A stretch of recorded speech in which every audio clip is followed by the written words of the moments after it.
Hey, good afternoon, everybody. If you're here in this room, we're going to be talking about some hernia radiology today. Myself as one of the directors and co-directors, obviously Sabrina and Drexel. So it's our pleasure having really, honestly, world-renowned faculty panel here to kind of discuss a really interesting topic. I think as our methodologies of evaluating these ab wall hernias really kind of moves forward from a radiographic perspective, decision-making processes, preoperative planning is really going to come into play. First up today is going to be Sean Orenstein, who is our associate professor of surgery. He directs the OHSU Abdominal Wall and Hernia Center, and he's going to be talking about understanding normal abdominal wall anatomy. You're up, Sean. And if you guys can, we're going to have some sufficient time toward the end to ask some questions, so if you guys can hold off to then, that will be appreciated. Thanks a lot. Well, good afternoon, everybody. I hope everybody can stay awake after the post-lunch sedation. And I want to thank Dr. Dosimo and Drexel for the privilege of the podium up here with this session. Looking forward to the talks to follow me. So here's my disclosure slide, none of which is relevant for this particular talk. And 7 seconds. There we go. So imaging, there's a lot of ways to examine the abdominal wall, groin, etc. Different imaging modalities. Each has their pros and cons. Ultrasound has its uses, but I would say for most abdominal wall and a lot of stuff, probably my least used modality. The nice thing about ultrasound, though, especially if you have it, some surgeons have access to in clinic. They can do dynamic ultrasounds. For me, I use it pretty much for groin things, looking for fluid collections, perhaps testicular blood flow after a challenging inguinal hernia repair or symptoms. But for abdominal wall anatomy, I don't find it as useful. But, there's no radiation. It's pretty quick and fairly cheap compared to others. So you see by my Michelin rating there, it's got low scores. MRI can give you great anatomic detail, but these are long and cumbersome tests. They're very expensive. I use these pretty much just routinely just for groin pain and assessments for athletic pubalgia and other myotendinous disruptions down in the groin and pelvis. That said, if somebody comes to see me with an already performed MRI, I'll take advantage of it and use it. Or somebody is pregnant or in pediatric patients, obviously without the need for radiation, it can be a useful adjunct. CT scans, though, of course, are kind of the mainstay and gold standard for much of what we do for hernia and abdominal wall. Multiple ways to assess the abdominal wall, and I have my own way of doing it. I'll kind of show you how I assess it. I usually do more of a regional assessment, looking at different segments of the abdominal wall, put all together. Some people prefer to just roll through their axial scan and scan left to right, up and down. The reality is that a lot of us are doing this multiple different methods and taking multiple looks at the same scan and different ways of doing it. I know we're focusing on hernia and abdominal wall. Don't forget to look at the viscera. We can glean a lot about what's going inside the abdomen, perhaps things to look out for or be aware of or avoid by noting these things, whether it be looking at the gallbladder, bowel integrity, inflammatory things. Are they cirrhotic? Do they have ascites? Are there other occult hernias that we're not thinking about? Or there perhaps are any masses or malignant changes there that would affect our repair. As far as the overview, first thing, we're looking at the abdominal wall lining. Some of this you can glean from a CAT scan. A lot of this is really intra-abdominal assessment. Things like preperitoneal fat. This is variable from person to person. And while obesity has some predictive value as far as looking at how much preperitoneal fat, I've seen many thin patients that are not obese that certainly have a amount of preperitoneal fat. And conversely, I've had obese patients that had very minimal preperitoneal fat. But this can help guide some of your decision making as far as your planning preoperatively. Is this somebody likely you're going to do a preperitoneal approach, or you have a suspicion that maybe they don't have much of a preperitoneal plane, and then you'd have to go intraperitoneal or other technique? Or are there no fatty tissue planes between your peritoneum and the bowel that would give you concern for adhesiolysis upon entry into the abdomen? I start first segmentally, looking at the central and the middle abdominal wall, evaluating the rectus abdominis, looking at what's above and below the arcuate line, and want to look up and down and scan our midline. Why do we do this? Well, first of all, you can classify that hernia using EHS hernia classifications, M1 through 5. There's also the lateral 1 through 4. This can, with each of these classification levels, can impact the outcomes of the repair. So it's important to know what type and what location, and using this classification scheme can be helpful in guiding your decision making for the operation. Well, if we focus now for a sec just on rectus abdominis, there certainly are different shapes of the erectus as you look above or below the arcuate line. In most of the abdominal wall, say the upper 2/3 to 3/4, this is the classic fusiform shape rectus abdominis muscle. But when you look below the arcuate line, it tends to be more narrow as it heads toward the pelvis and different shaped.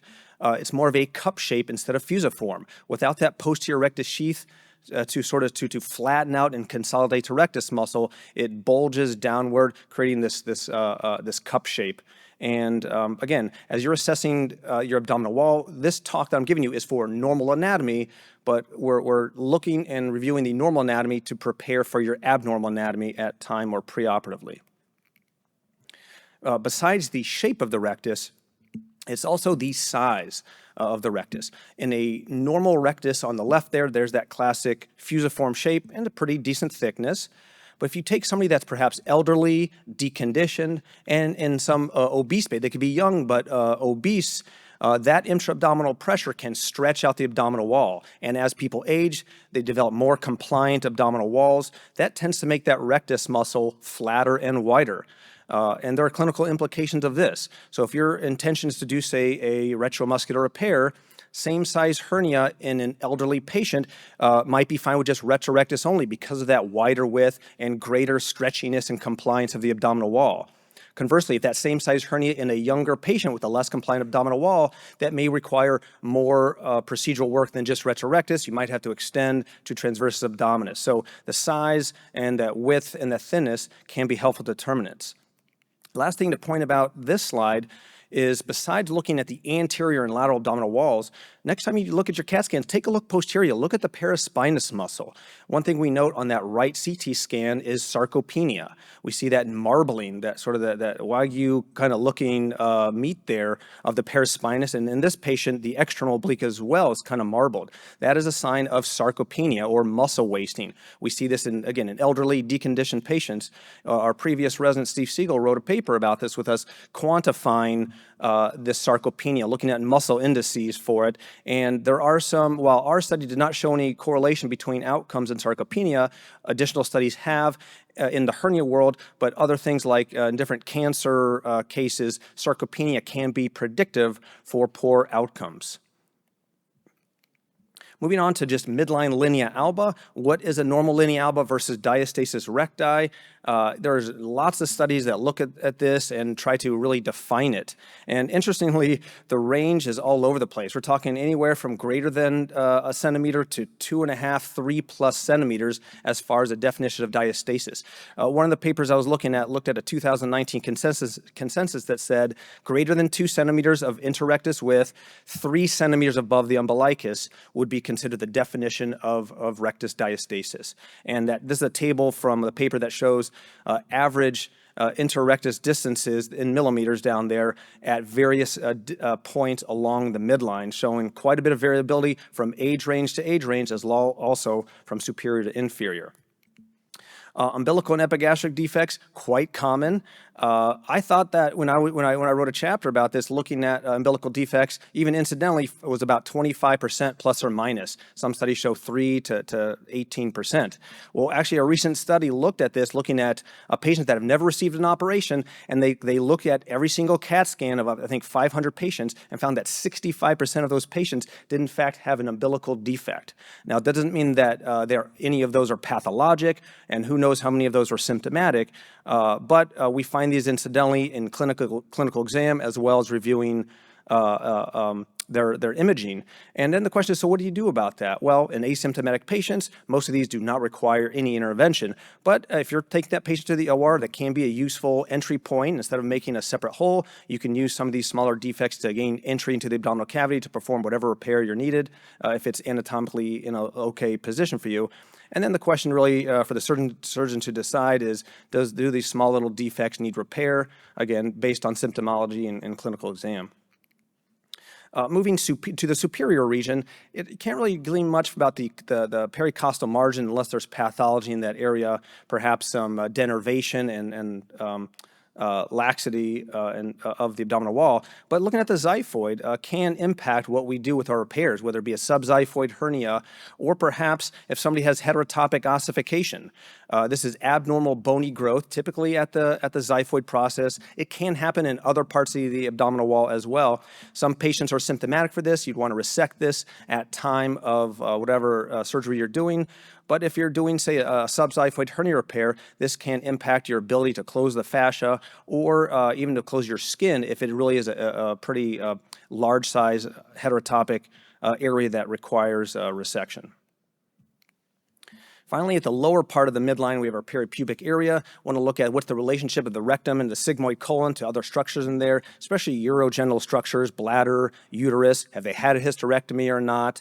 And one of the big things I look for is, pardon me, is there a fatty plane between the pubis and the bladder or other structures in there? If you see a fused bladder down there, that's going to bring me a lot of caution if I'm doing any pelvic dissection, whether it be an inguinal repair or a retromuscular repair down in the lower abdomen.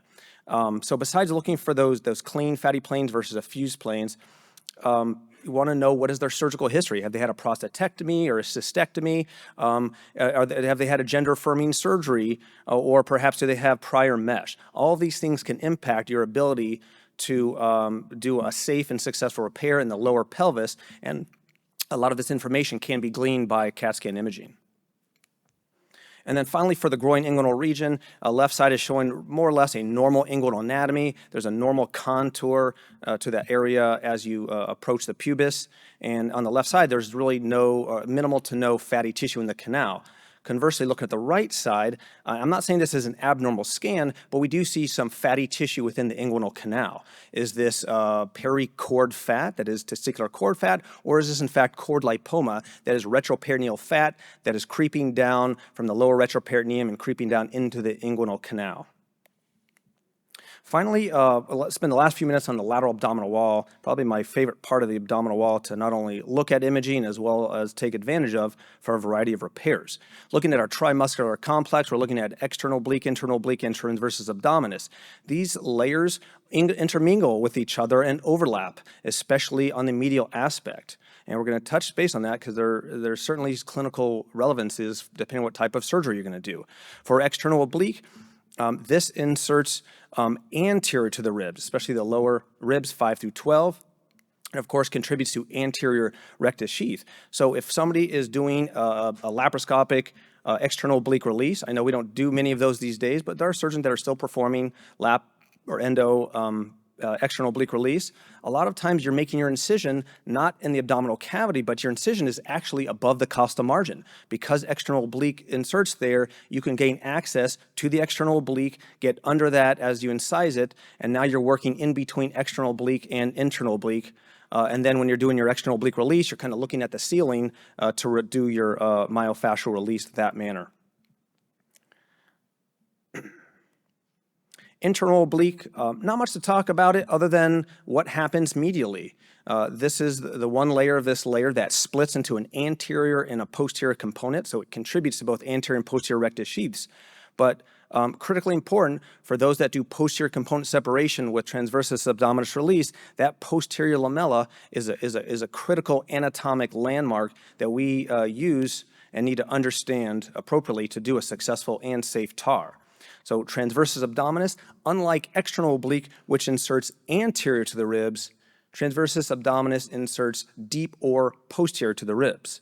And why is this relevant? Well, it's highly relevant. So if somebody has, say, a subxiphoid or subcostal hernia, TAR is a wonderful way to approach these because not only do you get your myofascial advancement, which you could have gotten with the external oblique as well, but unlike external oblique release, a TAR gives you a significant superior overlap for your mesh. Because of how it inserts deep to the ribs, you can continue that pre-transversalis plane high above the level of the ribs and get really significant mesh overlap going all the way to central tendon of the diaphragm, so you're getting anywhere from 7 to 10 or more centimeters of superior overlap. Other things to look about when you're scanning your CAT scan is looking at the transversus abdominis muscle itself. The left side showing a relatively normal, kind of nice and thick transversus abdominis, but the right side, this is the same picture I showed you before with that attenuated and thinned out rectus muscle. Look at how thin that yellow line there where transversus abdominis is located.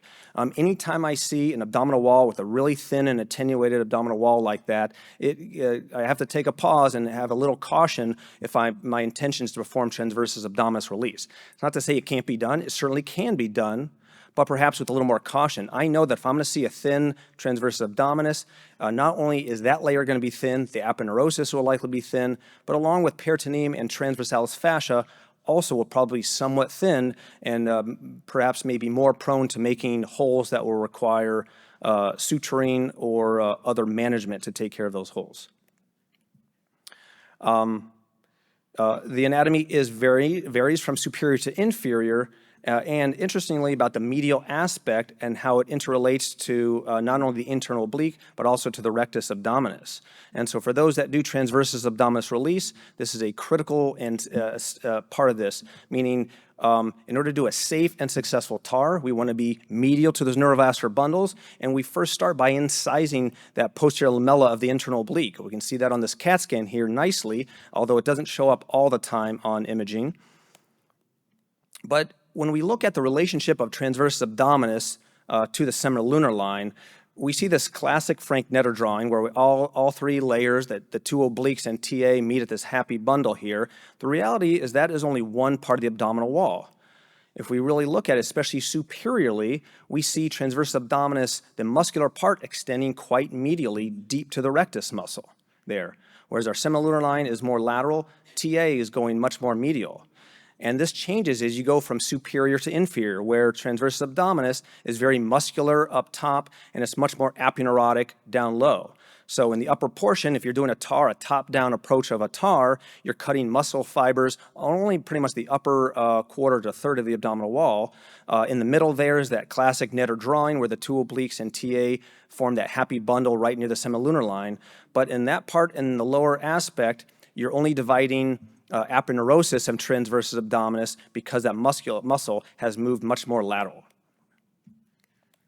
So, and the whole reason why this is so critically important from a clinical aspect is failure to recognize these planes, whether it be from pre-op assessment or intraoperatively, is some of the more challenging difficult hernias to fix, and these are these semilunar line injuries. And these can happen from both anterior and posterior component separation. So attention to detail, knowing these safe spots can really help you out and ensure a safe and successful repair.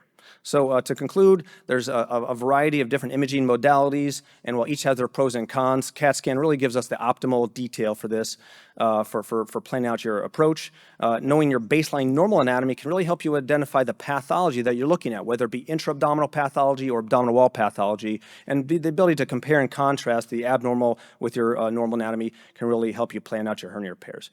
So with that, I'll leave it at that. Thank you very much. Looking forward to the rest of the panel. Thanks.